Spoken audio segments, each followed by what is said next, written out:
I said this in the first kind of social media post that I posted after I got back from Cuba was Cuba is neither the heaven nor the hell that people describe it as.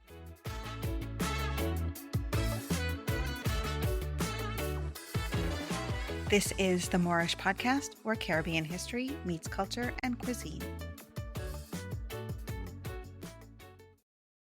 Hi, Lisette. Thank you so much for joining me today on the Moreish Podcast. Thank you so much for having me. It's great to see you again, though unfortunately not in person anymore, but it's great to talk to you again.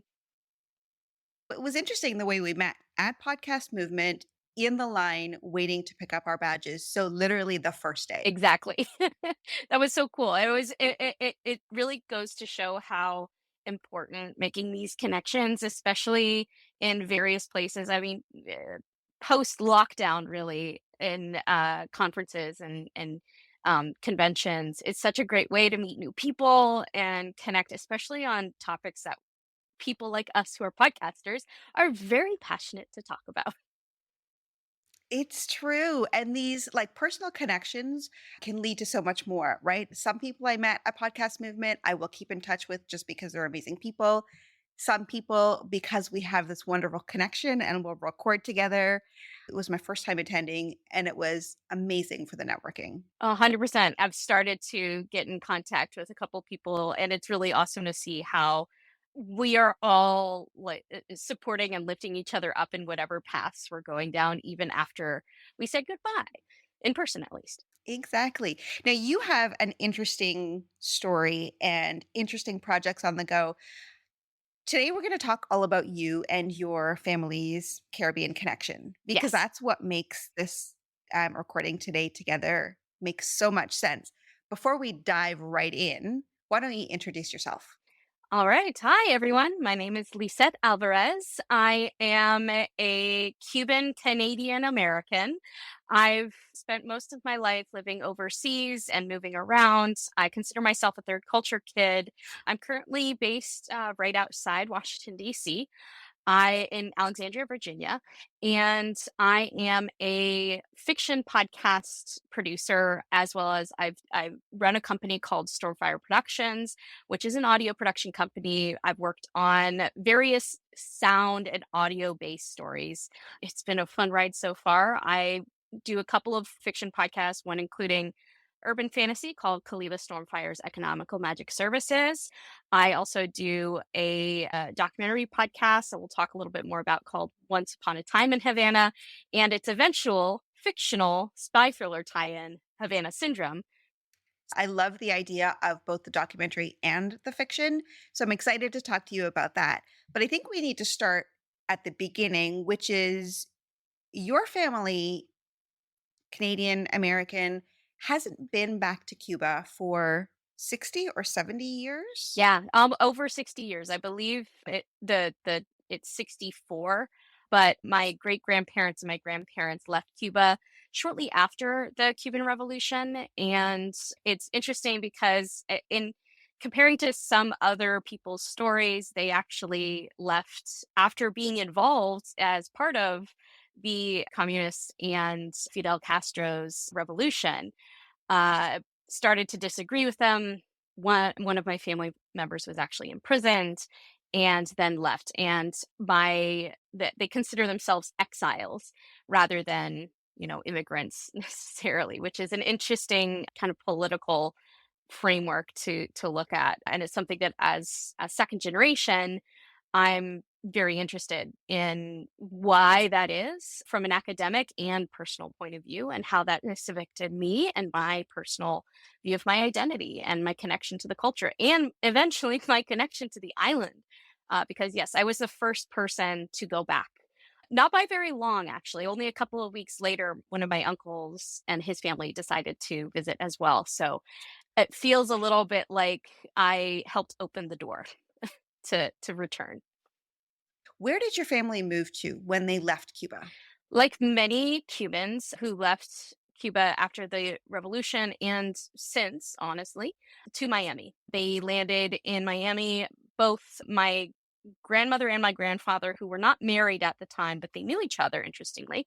When they were in Miami, my grandfather actually ended up being part of helping to build, and as an architectural engineer, Hialeah, which is considered Little Havana in Miami. So my family almost immediately was, an integral part of the Miami Cuban community right as soon as they landed, for good and for ill. But I could probably talk a little bit about that. So a couple more scandals later. There is such a strong Cuban population, but from what I understand, it is a Cuban American population. And we'll get into that a little bit later about the differences that you found in the Cuban American life versus the life that you found when you went back to Cuba. Right. But so you mentioned exile versus immigrant. Tell me about that. I think a lot of it is considered political, right? My great grandfather, who voiced a lot of dissent against the Castro government after the revolution, he was imprisoned, and reportedly tortured while he was there, seeing himself as really a political detainee. Once the family decided to leave, they consider themselves exiles. They've been exiled on for political means. They did not want to leave. And I think in a lot of ways too, Cubans and Cuban Americans, specifically Cubans who went to Miami and the United States after the revolution, a lot of the mentality is of that kind of political and economic grievance. And because a lot of them, to truth be told, were primarily middle and upper class and white or Spanish descendant who left initially. And this has changed over time because of the makeup of Cuba as a multiracial, multi-ethnic island. So I think there's a lot to be said about how my family specifically did really begin to align with a lot of the other grievances, even though initially they were supportive of the revolution and of Castro's actions. They eventually started to see that and not like how the political dissidents were treated and how our families. So there's a tension in even in me of looking back to my family, knowing we were actually pretty privileged, being light skinned and Spanish descendant Cubans, middle class, middle to upper class, but also knowing that on the other hand, there was there what I think are legitimate grievances towards why they decided to leave in terms of Mhm. politically motivated violence and incarceration, which I do not agree with. I think internally I have this understanding of the history, both through the incredibly emotional and subjective view of my family, but also from the academic kind of historical view that that I have a little bit more space and literally time to look back and consider. So yeah, I think Mhm. that I think it's a messy answer to that question of why they consider themselves exiles rather than immigrants. And that makes sense, right? Because it's not a simple situation that they came from. And it continues to be a messy, for lack of better word, situation, Yes. especially, given the US Cuban relations over the last many years. One of the things you mentioned in your opening was your connection and your the way you identify. And this is something that I find really interesting is doing this podcast and talking to many people of Caribbean descent who live abroad and were born abroad, have varying connections to their heritage in their home country. How does that work for you? How did you pre-visiting Cuba feel about your heritage versus how you felt about it after you went? That's a really good question. The first thing that comes up is a conversation I had with a friend of mine who is from Jamaica. She was born and raised in Jamaica.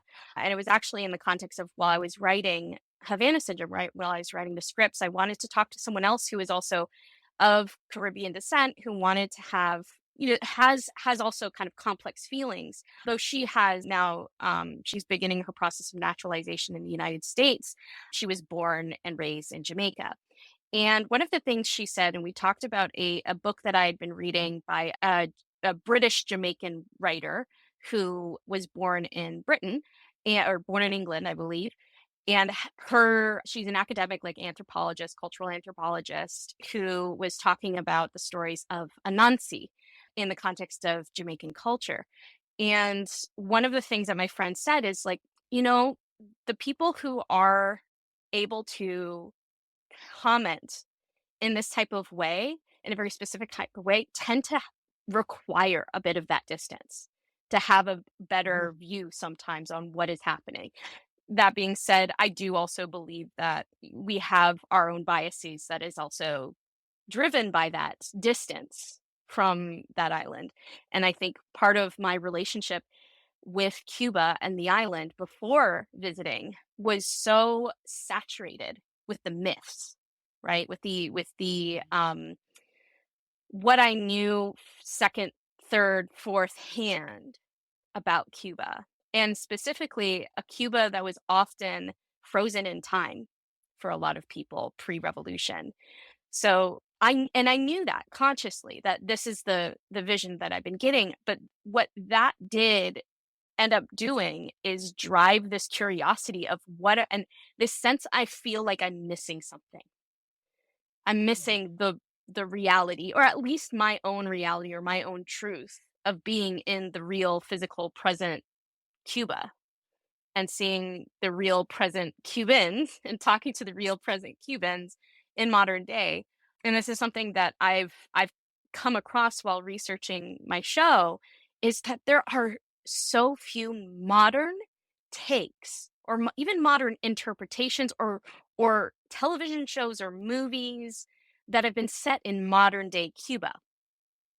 And I think that says a lot about how we see Cuba and what the kind of messages that we get, and the messages that I was also trying when I ended up confronting, which is Cuba is neither the heaven nor the hell that people describe it as. And that again, that dissonant, that cognitive dissonance was something that actually it felt vindicating, right? That I didn't have to lean one way or the other in terms of demonizing the island and its politics or upholding it as a perfect model of post-revolution Caribbean politics. You know, I can encounter it for what it is.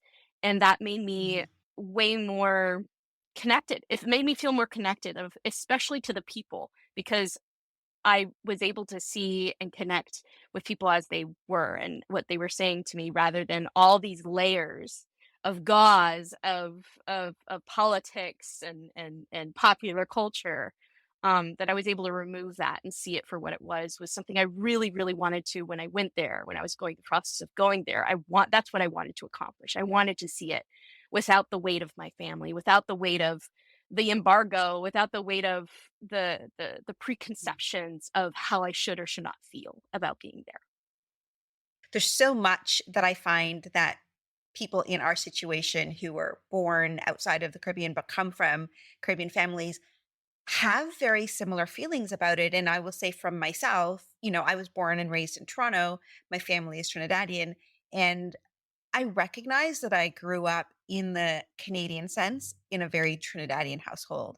But in the Trinidadian sense, I grew up in a very North American household, right? Right. So it's this mix of we sit in the middle of the two cultures and going back and experiencing the life in Trinidad, which I did all the time when I was a kid, I recognize that I still, in the 2 or 3 weeks that I went every year, I still didn't live the life and understand it the way that somebody who lives there fully understands Trinidadian lifestyle. But that doesn't mean I'm any less Caribbean. We just have a little bit of distance. So I appreciate you sharing that. It's really quite fascinating to understand how people connect to their heritage and how people connect further down the line, which is what I want to ask you now. You mentioned your family is of Spanish European lineage. Yes. So do you consider yourself Cuban, Cuban-American, Cuban-American-Canadian, Spanish? How do you identify all of those cultures together? Yeah. So that's hard.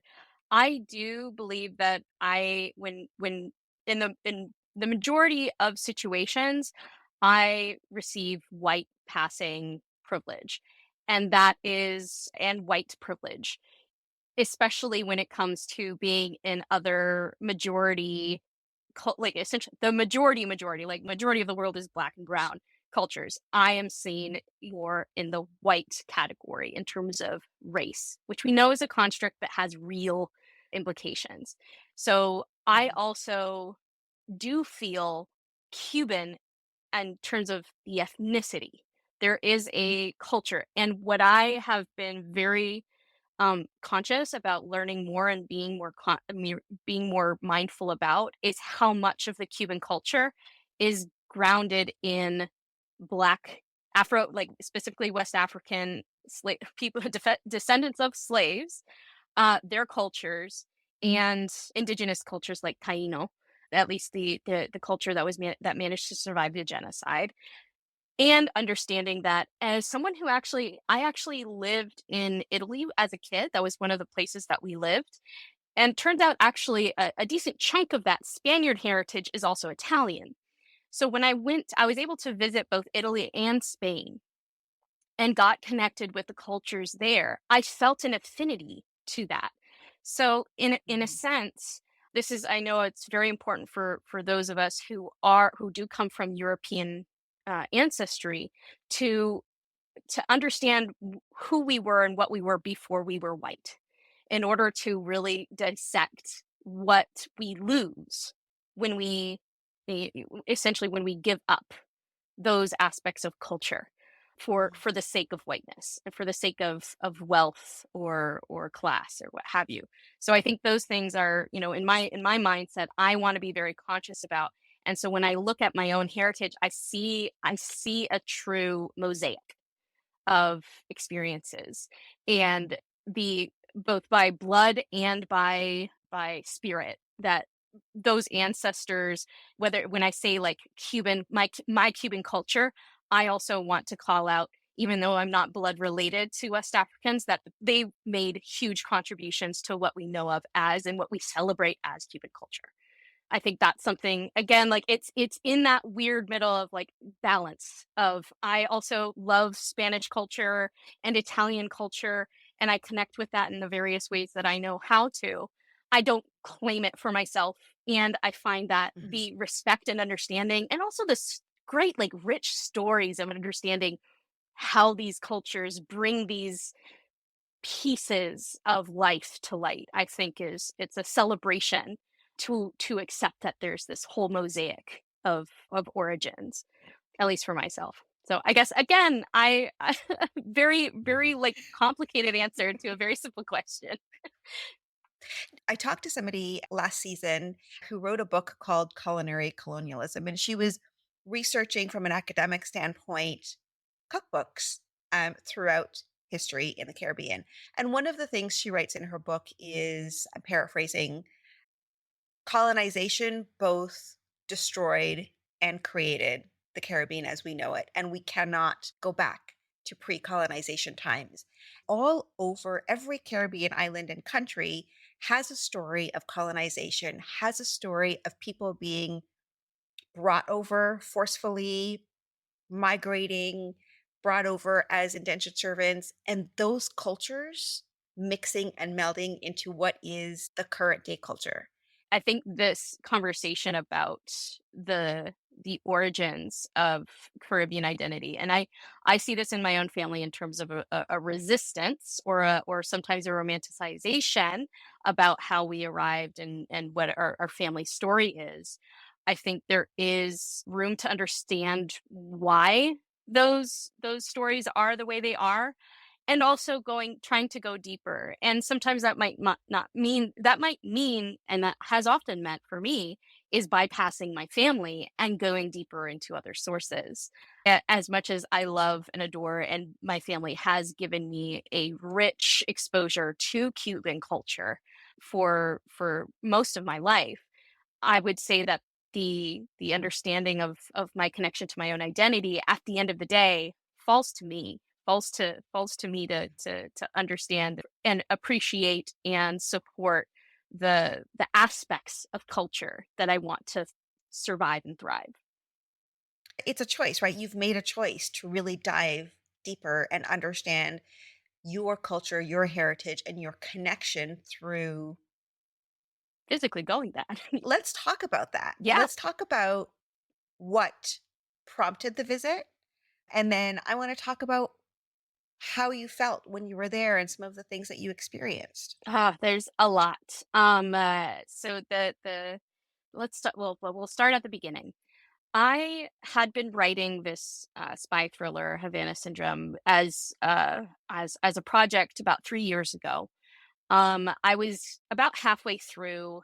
We were coming up into December. I had the whole of the month off. Essentially, I was not doing anything except for writing. And I had a bunch of airline points that I was like, I kind of want to go somewhere for a writing retreat. I have 5 days before I have to, travel elsewhere for the holidays. So I was thinking I have these 5 days that I want to use that I can essentially fly on free for with these points, and so that I can also dedicate time to writing in a different mindset, right? To finish this script. And it's hilarious because I did not initially think of going to Cuba. You got to understand, this was 2022, December 2022. This is still pandemic. Like there's still waves going on. I had no idea, especially after the Trump presidency, which shut down what was initially reopened flights and routes to Cuba from the United States. So I at that point I had a vague understanding that even if Biden had reopened, routes to Cuba, the pandemic would have shut those things down. So I had no idea it was not even part of my thought process. So this is a Friday in December, and I wanted to leave that following Monday. So that's Friday, Saturday, Sunday, and Monday I wanted to fly out to wherever it is I would go. So I open up the rewards map and I start poking around pins and just looking at mostly I assumed that I didn't have a whole lot of points, but I was like, I have enough to go somewhere in the US or maybe the Caribbean, maybe Cancun, but part of me was like, I don't want to do anything too crazy. Mhm.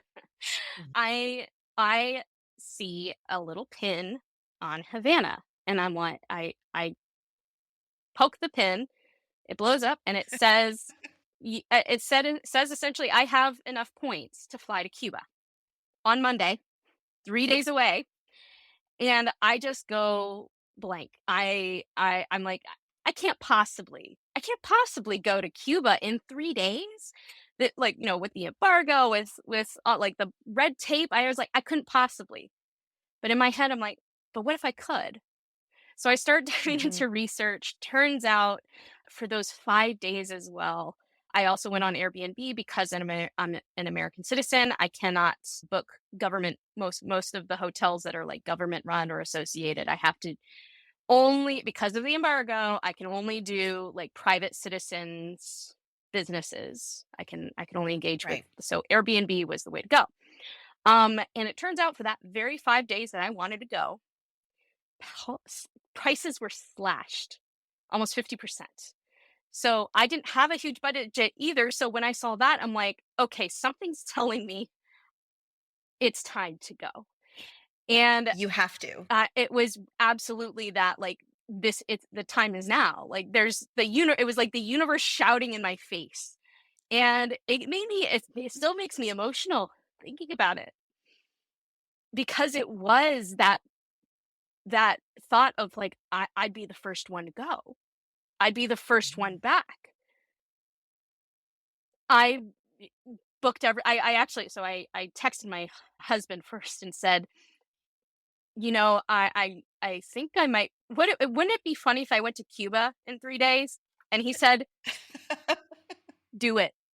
He said, "Do it." And that was like that extra push of like, okay, I booked the plane, I booked the Airbnb. Then I had to figure out, well, okay, what's all the red tape?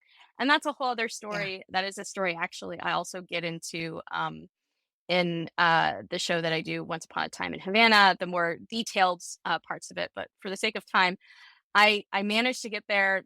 Like I scour the internet for resources because there isn't anything up to date because of the pandemic. So Mhm. there Mhm. wasn't a lot of clarity about what I needed to do and how I could get there. but I managed to get all my affairs in order, and I was able to go to Cuba in 3 days, which was just astounding. And I'm a spiritual person, and I truly believe that that trip in particular felt a little touched by the gods, if you will. Yeah. I mean, the fact that Cuba wasn't even on your radar, you were just looking to use your points and go Yeah. somewhere. a- And it unfolded the way it was meant to unfold because not only did you get to go back, be one of the first in your family or the first in your family in so many years, Yeah. make that connection, but you also have your podcast now, Once Yes. Upon a Time in Havana, which tells the story in detail of this trip. Yes. And so we're not going to get into the details Yeah. here because we don't have enough time. And it's how many episodes is Once Upon a Time in Havana? So it's going to be 12 episodes. It is actively releasing right now. Or if you listen to this a little later, you'll be able to binge listen to the whole thing. And you'll be able to get all of the details of going through the red tape and all of the Yes. emotions and the feelings and the things that transpired when you were over there. And we're just scratching the surface today because there's no way we can get all the way through. Yeah. When you were in that planning, your whole three days of planning, Yes. did you have any expectations about what was going to happen when you got there? I So it was interesting because I think on the one hand, I was so focused on just being able to get there, just being able to set foot on that soil, that the rest of the time I had a sense that I wanted to mostly stay within Havana. I wasn't planning on necessarily venturing out further out of the city. I only had 5 days. I wanted and this is also how I prefer to travel. I prefer to be in one place for an extended amount of time just so I can soak it in a little bit more. I had scheduled only 2 events that I or 2 excursions. One was a Afro-Cuban cultural exchange tour with the tour company Beyond Roots, who I highly recommend. They are a wonderful organization and company, and the people there are fantastic. I also did just like a 2-hour walking tour of Old Havana with a sociologist from the Mhm. University of Havana, which was really cool. Wow. So that those 2 things, because when I was looking at things to do, I'm definitely a DIYer. I don't necessarily like going through travel companies. I like to figure out I know what I like when I travel and what I like to do, and those Mhm. 2 excursion ideas were just they were a no-brainer for me to connect with while I was there, and then simply have the rest of the trip to play by ear, to walk around, Mhm. I did eventually go to the beach as well, beach close by in Havana in the penultimate day while I was there. But for the most part, I left the rest of the time space for me to explore and also to sit and write, of course, as a writing Mhm. retreat. When you went to the walking tour with Beyond Roots, Yes, they focus on the Afro-Cuban experience. correct. So, yes. And Yeah. then and then the walking tour of Old Havana was that a cultural tour? Was it an architecture tour? What it was actually more of a political tour, which I think was fascinating, which talked about the sociological, like it really talked about modern Cuba. Now, this is also something to keep in perspective. This is, again, winter of 2022. This is right after there were major protests after they changed the currency standards in Cuba. Mhm. And there were huge protests. It was considered the largest protests in I believe, decades in Cuba. So there was a lot of willingness to talk about the real impact of the pandemic on Mhm. Cuban the Cuban economics, as well as the embargo and how that has continued to create a lot of suffering in Cuba, as well as it was very kind of a balanced and very clear-eyed view of modern day Cuba and how people were, especially at that time, and still are under a lot of stress, and Mhm. the sociological and political reasons why. And there was a good, I would say a good balance and understanding. And people could probably say like it was kind of a negative tour, I guess, in that sense. But for me, it was more of a what I would say a more clear. Again, it was removing the gauze of what we Yeah. think people are seeing and saying on the ground from the perspective of a Cuban who's also educated in the sociological ramifications of modern day policy towards and within Cuba. Mhm. We covered Cuba and the history and the national dish in season one. So I'll link that in the show notes. But when we covered Cuba, I was saying to my co-host, there's a couple of things that people really think about when they talk about Cuba is the resorts, vacation spot, Yeah. beaches, and also communism and what you were just talking about with which is the political situation.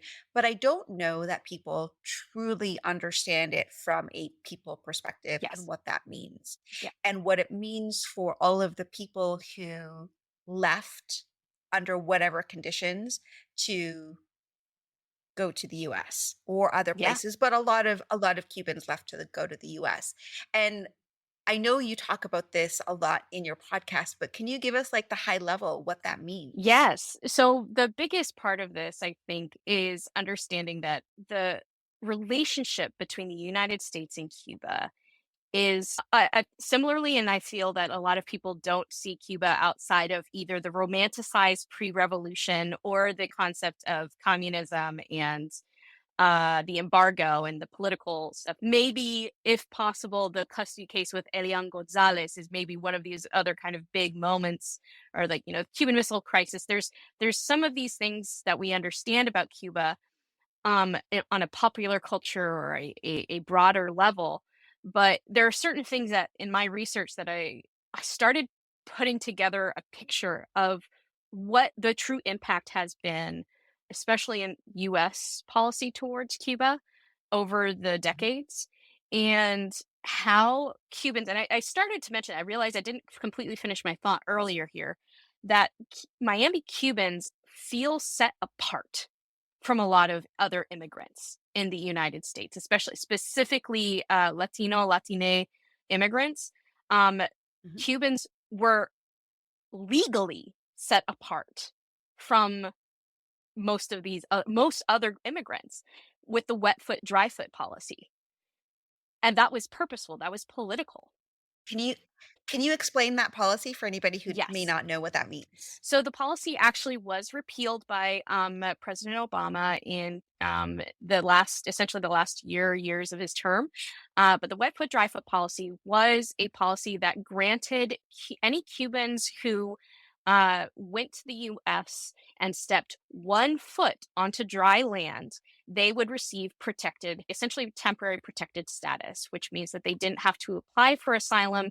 They were simply, because they were Cuban, they were given this privilege of, as soon as a lot of these Cubans were also found by the Coast Guard while they were still in a boat, right, or a raft, they were often turned around because they had not yet reached dry land. So that policy had huge ramifications around how Cubans tried to get to Florida, usually because the closest point were the Keys from Cuba.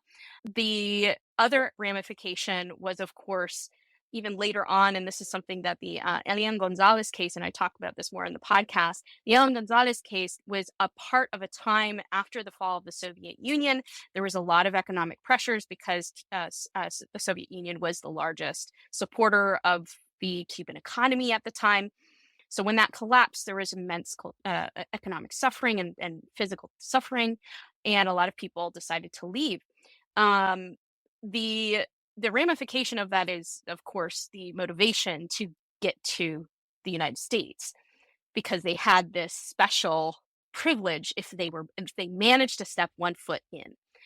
The other cultural ramification, of course, is to the Miami Cubans who managed to get there, because then they see Mhm. themselves as privileged, as special in a sense. They don't see themselves as other immigrants. They see themselves as exiles. So I think there is absolutely a perception change that is the word I want to use is diabolical because it truly does make it has a human cost. And I think that's something that I want to make very clear when whether I'm criticizing the Cuban government or the United States government, their policies is about at the end of the day, it's the human cost to Mhm. this stalemate that we continue for a variety of reasons. And I have my own theories about those reasons and why they continue, but I think mostly it boils down to money and power, as Mhm. do most things. You talked earlier about your family heritage, which is European Spanish background, Yep. but there also in Cuba is a very large Afro-Cuban population. Yes. Would you say because Cuban Americans, Miami Cubans being more of the Spanish heritage background, privileged, Yes. maybe came from families of means, whereas not as many Afro-Cubans made that Yes. or exile made the trip? Is that A would you say that's hundred correct? percent. Yes. And this is a part of my historical research and looking back on how much race has influenced U.S. Cuba relations. And there was actually a document. We have a historical document called the Austin Manifesto. This was pre-Civil War, where a bunch of slave owning politicians and essentially governors decided to write up this manifesto saying to the US government that we should offer to buy Cuba to make it another slaveholding state from Spain, and if Spain refuses to sell Cuba to us, we should invade and start a war. Granted, that didn't happen until the Spanish American War, which Mhm, was after the Civil War, but the ties between the economic control, the racial dynamics, and the economic they are absolutely integrated. And you actually find this continues on when you have Cuba as a post-revolution being a refuge to many of our civil rights leaders. And Black Panther, Huey P. Newton, the founder of the Black Panther Party, found refuge in Cuba during a point of time. Oh, I So, didn't know that. yes, there's actually an Apple TV show called The Big Cigar that talks about his escape from U.S. authorities into Cuba by essentially pretending to be in a movie, or a fake movie was made to hide him and get him into Cuba. And it was called the cover Wow. story was called The Big Cigar. That was the title of the this fake movie. So that's a whole other story. There's a huge history about the influence and impact and connection between US and Cuba that is absolutely through the lens of race. And when it comes Mhm, to mostly what we know after the Cuban Revolution, those who were pro Batista but anti Castro tended to be wealthier and whiter. Of landholding Spanish descendants is the primary was the primary population in that first wave. Since then, the population has been browner and blacker in coming into the United States. And I think that too affects what you often see as a kind of cultural looking down the nose at the new people coming in. I think there's absolutely a mhm, racial dynamic to that as well, because these are poor Cubans and more Black Cubans who have, or mhm. Afro descendant Cubans who have been coming in after that initial wave. And then so that initial wave of people who you said sort of were set apart from Yes. other newcomers to the country, but also had a sense of privilege. Yes, 100%. And especially a lot of them who are educated, who could speak more English as well. That also, of course, gave them an edge in getting into job market. Granted, they encountered racism when they got to Miami. My family has a lot of stories about the racism and xenophobia that they encountered when they came to the US. So I think it's interesting that in some ways that doesn't always translate to empathy towards others. I don't understand, but I understand sociologically why that happens. You've experienced that, right? And you understand that from the Cuban American Yeah. perspective. And we understand the racial divide. And we talk a lot about that in the first episode that I talked about Cuba. When you were in Cuba, did you find that racial divide? I didn't. Or at least it wasn't as stark as other, I would say, racially segregated areas, even here in the United States. In Cuba, at least in Havana, because I mostly was in Havana, it was very diverse in terms of the type of people I saw walking around. The other issue to this is, though, I didn't see a lot of people walking around. A lot of people have left. It felt, at least while I was around, it felt like a very empty city.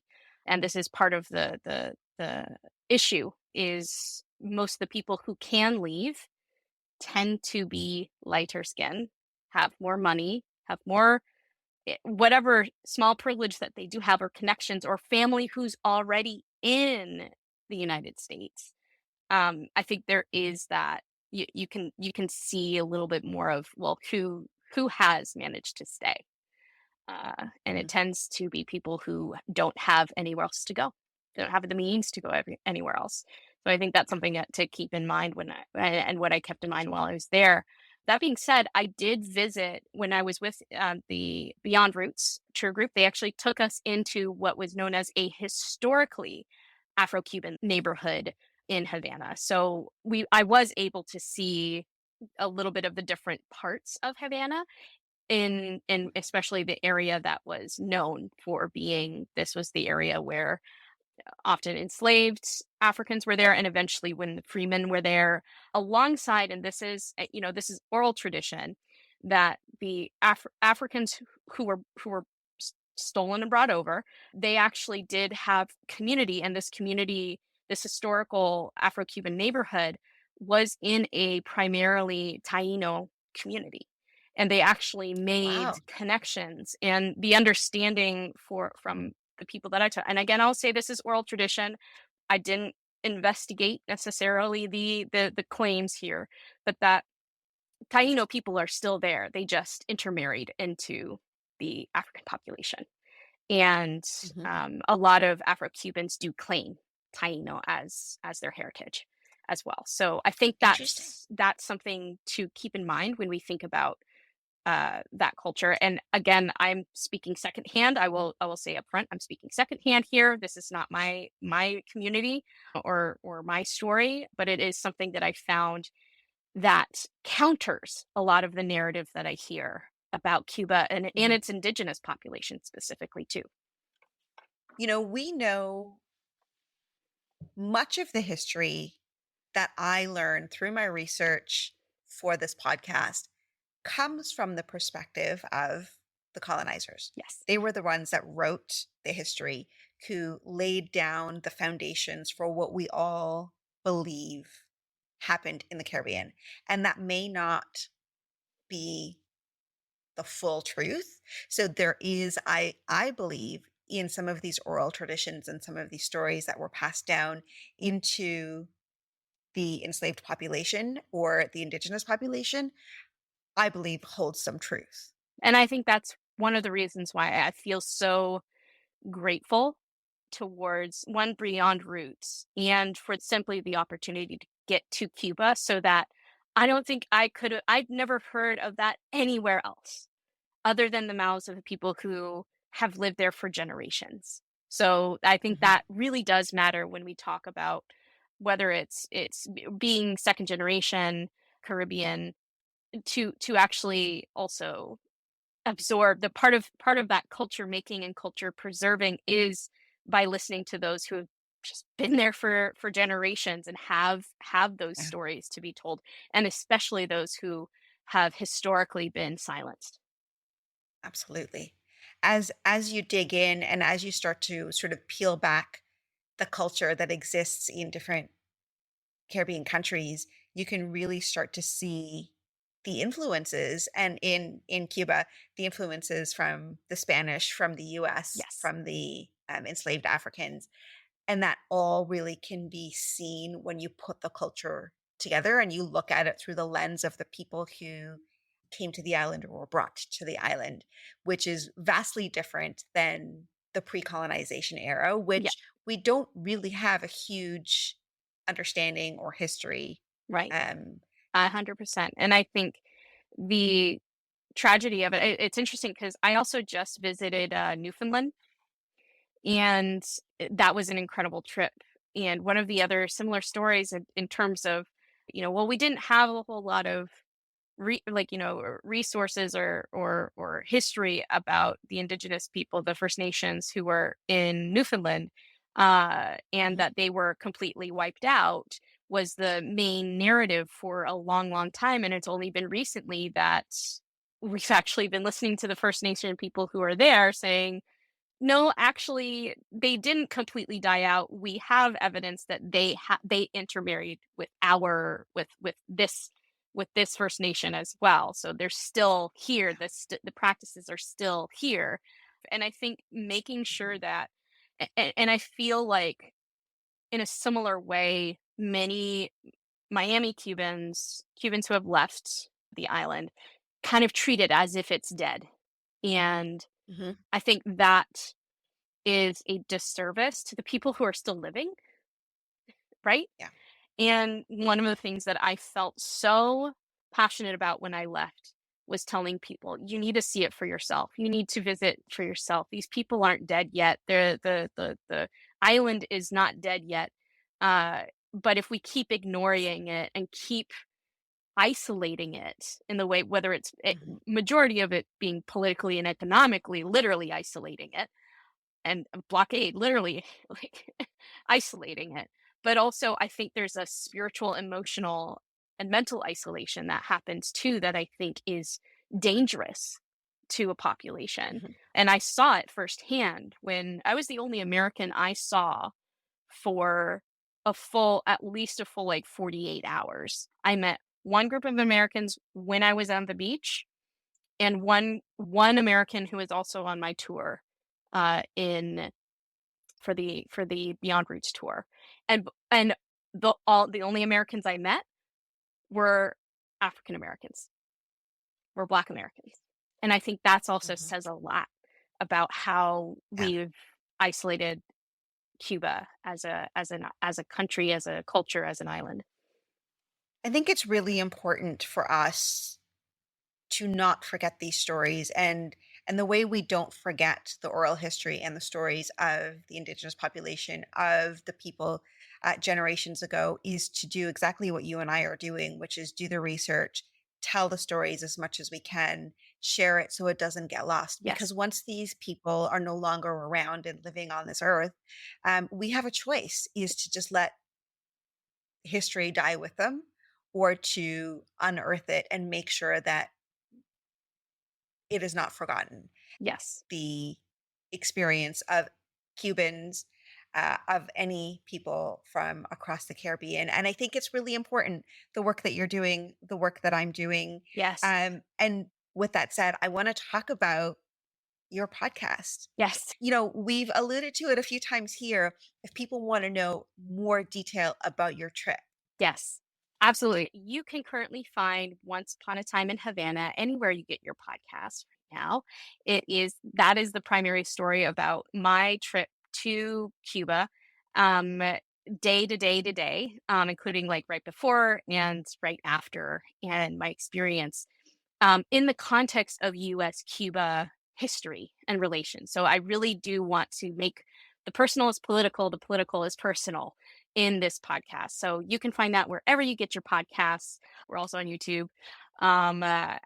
If you find us online at Stormfire Productions as well, you'll be able to find links to that show.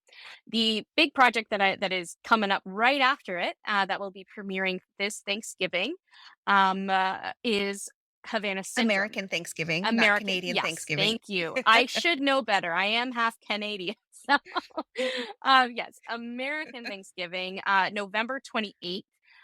is going to be the premiere of the first episode of Havana Syndrome, which is the spy thriller and alternative reality game. This is a very ambitious project. It's very personal.